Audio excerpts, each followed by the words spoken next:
Hello all, welcome to my channel learn and fun with Neha. See आज की video का हमारा टॉपिक क्या है? Formation of company which is defined under section 3 of companies act. तो formation of company ये term आपने काफ़ी बार सुना होगा, तो इसका प्रोविजंस क्या बोलता है अकॉर्डिंग टू कंपनीज एक्ट, आज हम वो डिस्कस करेंगे। See formation of company, a company may be form for any lawful purpose by. See इस सेक्शन 3 के अंदर जो बहुत सारी टर्म्स आएंगी वो ऑलरेडी हम लोगों ने मेरे प्रीवियस वीडियोस में डिस्कस किए। तो फॉर दैट आप मेरे चैनल पर जाइए और वहाँ पर जाकर आप ये सारी वीडियोस क्या कर सकते हो, देख सकते हो। कंपनी का भी हम लोगों ने ऑलरेडी डिस्कस किया है। Company means company under companies act, registered under companies act और एनी प्रीवियस लॉ, ठीक है। So a company may be form for any lawful purpose by, who can form the company now? 7 or more persons where the company to be formed is to be a public company. If you want to incorporate a public company, then you will need minimum 7 or more persons. Then 2 or more persons where the company to be formed is to be a private company. अगर आपको private company form करनी है तो आपको minimum 2 लोग लगेंगे. 1 person company where a company to be formed is to be 1 person company, that is to say private company. अगर आपको 1% कंपनी फॉर्म करनी है तो आपको मिनिमम 1% लगेगा।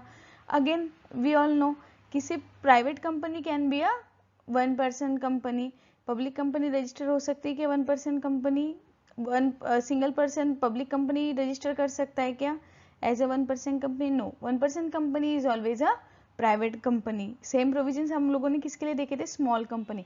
Small company is also always a private company. Public company cannot be 1% company and small company. So these are the people जो लोग क्या कर सकते हैं, कंपनी फॉर्म कर सकते हैं for any lawful purpose by complying the process of registration. So now this people what, ये लोग क्या करेंगे? बाय सब्सक्राइबिंग देयर नेम्स और his name. By subscribing their names किस केस में आ जाएगा? प्राइवेट और पब्लिक कंपनी। और his name in this is one in case of 1% company to a memorandum and complying with the requirement of this act in respect of registration। ये लोग क्या करेंगे? मेमोरेंडम को सब्सक्राइब करेंगे और जो भी रिक्वायरमेंट है एक्ट की वो फुलफिल करके क्या करेंगे? कंपनी वो लोग फॉर्म कर सकते हैं। अब इसमें का public company, private company, 1% company, memorandum of association, ये हम लोगों ने ऑलरेडी मेरी प्रीवियस वीडियोज में इन डिटेल हम लोग डिस्कस कर चुके हैं। सो आगे क्या बोलता है section 3? Provided that the memorandum of 1% shall indicate the name of the person with his prior written consent in the prescribed form, who shall in the event of subscriber's death or in his incapacity to contract become the member of the company, and the written consent of such person shall be filed with the registrar at the time of incorporation of the 1% company along with its memorandum and article. See हम लोगों ने जब memorandum of association का discuss किया था तब हम लोगों ने देखा था कि सारी कंपनी में जो क्लॉजेस होते हैं, तो 1% कंपनी की इसमें there is one additional clause that is nominee clause, जिसमें 1% कंपनी में सिंगल मेंबर है, तो अगर इस इनकेस उसका डेथ हो जाता है या वो इनकेपेसिटी टू कॉन्ट्रैक्ट है तो उस केस में फिर कंपनी कौन रन करेगा?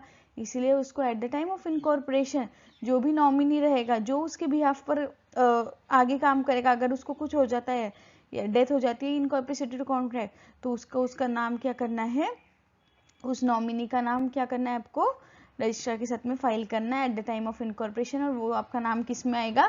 मेमोरेंडम ऑफ एसोसिएशन में भी आप उस पर्सन का नाम क्या करोगे? इंक्लूड करोगे। This is the additional clause for 1% company.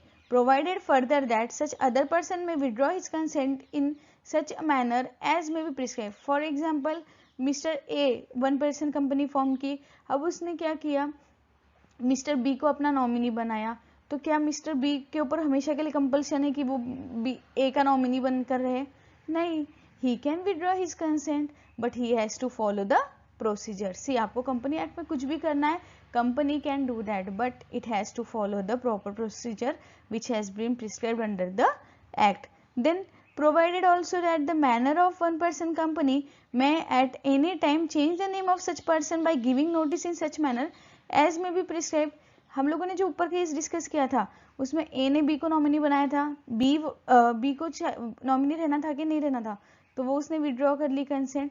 The same case अगर ए नहीं चाहता कि बी उसका और नॉमिनी रहे आगे, तो again A also can change the nominee. वो नोटिस देगा बी को कि I want to change the nominee, or he will follow the process and he will change the nominee. Then provided also that it shall be duty of member of one person company to intimate the company the change, if any, in the name of the other person nominated by him by indicating in the memorandum or otherwise within such time and manner as may be prescribed, and the company shall intimate the registrar any such change within such time and such manner as may be prescribed. So अगर कभी member, ये जो nominee है उसमें अगर change होता है तो ये मेंबर का रिस्पॉन्सिबिलिटी है कि वो कंपनी को इंटीमेट करे. Company means one person company, जिसका वो सोल मेंबर है उसको इंटीमेट करे कि there is a change in the name of nominee. फिर कंपनी का क्या रिस्पॉन्सिबिलिटी रहेगा कि that they do proper filing with the registrar that there has been change in the name of nominee. ठीक है. So then provided also that any such change in the name of the person shall not be deemed to be alteration in the memorandum. से हम लोगों ने देखा है अगर memorandum के क्लॉजेस में कुछ भी चेंज होता है, फॉर एग्जांपल कंपनी का ऑथराइज कैपिटल अभी 1 लाख है, अगर वो 5 lakhs करते हैं हम लोग बाय फॉलोइंग द प्रोसीजर, तो what we call it alteration of memorandum. तो अगर अभी आप सोचोगे कि अभी मेरा नॉमिनी का नाम चेंज हो रहा है and nominee clause is there in the name of in the memorandum of association. So अगर मेरा नॉमिनी चेंज होता है तो क्या ये भी अल्टरेशन ऑफ मेमोरेंडम रहेगा? नहीं. इन्होंने स्पेसिफिकली दिया है सेक्शन 3 में that provided also that any such change in the name of a person shall not be deemed to be an alteration of memorandum. ठीक है. देन आगे क्या बोलता है section, a company form under subsection 1 में either B. Subsection 1 हम लोगों ने ऑलरेडी डिस्कस किया था, उसमें 7% लगेंगे for public company, 2% for private company, 1% for 1% company. Then हम लोगों ने कुछ क्लॉजेस डिस्कस किए of 1% company regarding the nominee. अब सब क्लॉज 2 क्या बोलता, सबसेक्शन 2 क्या बोलता है, a company form under subsection 1 में either be a company limited by share, a company limited by guarantee और an unlimited company. Again on the basis of liability we have discussed different types of companies, that company can be limited by shares, company can be limited by guarantee, an unlimited company.